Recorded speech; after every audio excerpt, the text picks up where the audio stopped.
ഏത് കയറുന്നതിന് മുത്തേ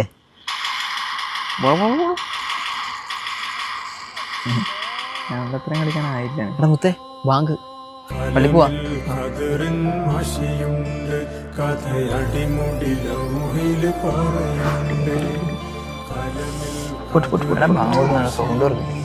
നിക്കട ഒരു മിനിറ്റടാ, ഇത് കഴിയാനായി.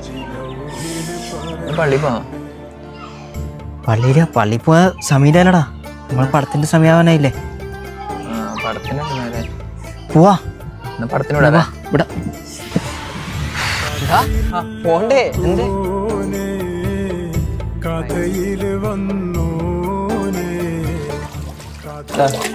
ഈ റമദാൻ മാസം പുണ്യമാകപ്പെട്ട മാസം വെറുതെ അല്ല പറയുന്നത്. എന്തേ റമദാന് മുമ്പുള്ളത് ഇപ്പത്തി നമ്മുടെ മാറ്റം നോക്കിയല്ലേ. സത്യോടാ. റമദാൻ മാസത്തിലുള്ളതുപോലെ തന്നെ എല്ലാവരുടെയും ഈമാൻ പടച്ചോൻ ജീവിതത്തിലുടനീളം നിലനിർത്തി പെരുമാറാകട്ടെ.